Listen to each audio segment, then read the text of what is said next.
नमस्कार, आपका स्वागत है हमारे YouTube चैनल अद्भुत स्टोरी 2005 पर। यहाँ हम आपको प्रेरणादायक कहानियाँ हिंदी में प्रस्तुत करेंगे जो आपको जीवन में आगे बढ़ने की प्रेरणा देंगी। अगर आपको हमारी कहानियाँ पसंद आए तो चैनल को सब्सक्राइब करना न भूलें और वीडियो को लाइक और शेयर भी करें। धन्यवाद। ठाकुर जी को पीटने गए 4 महात्मा। यह कहानी भक्तिभाव और भगवान की लीला को दर्शाती है। यह हास्य और भक्ति से अद्भुत एक अद्भुत कथा है जो भगवान की अद्भुत माया और उनके भक्तों के प्रेम को उजागर करती है। एक समय की बात है, किसी गांव में 4 महात्मा रहते थे। वे चारों भगवान कृष्ण के अनन्य भक्त थे और दिन रात ठाकुर जी की सेवा में लगे रहते थे। वे बड़े तपस्वी और साधक थे। एक दिन उन चारों महात्माओं ने सोचा कि वे इतने वर्षों से ठाकुर जी की सेवा कर रहे हैं, लेकिन ठाकुर जी ने अभी तक उन्हें दर्शन नहीं दिए।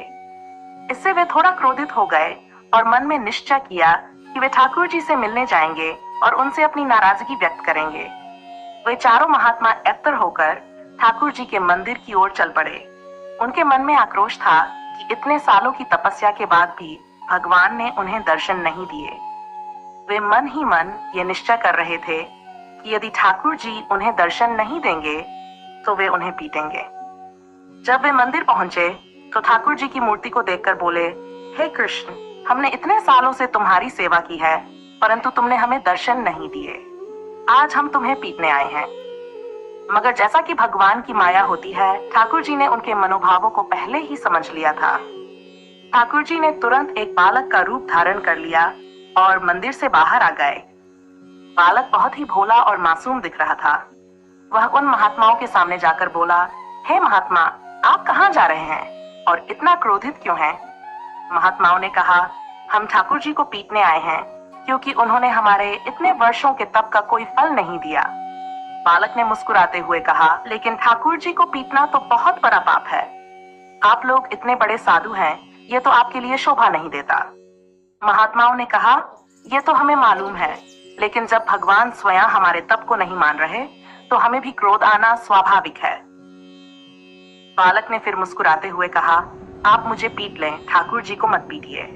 महात्माओं ने चकित होकर पूछा, तुम कौन हो जो ठाकुर जी की जगह खुद को पीटने के लिए कह रहे हो? बालक ने उत्तर दिया, मैं ही आपका ठाकुर हूँ। आप मुझे पीट सकते हैं क्योंकि मैं आपके प्रेम और भक्ति को नहीं समझ पाया। ये सुनकर महात्मा आश्चर्यचकित रह गए।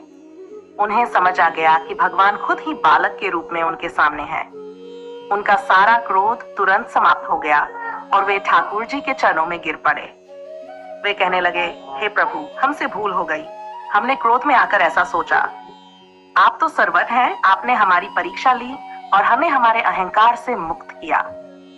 भगवान ने उन्हें आशीर्वाद देते हुए कहा, यह मेरे भक्तों का प्रेम ही है जो उन्हें मेरे साथ इतना घनिष्ठ बना देता है। लेकिन ध्यान रहे, प्रेम में अहंकार और क्रोध को स्थान नहीं देना चाहिए। भक्ति का अर्थ है संपूर्ण समर्पण, और जब भक्त पूरी तरह से समर्पित होता है तो उसे मैं अवश्य ही दर्शन देता हूँ। महात्माओं ने यह समझ लिया कि ठाकुर जी हर पल उनके साथ थे, बस उनकी माया को वे समझ नहीं पाए थे।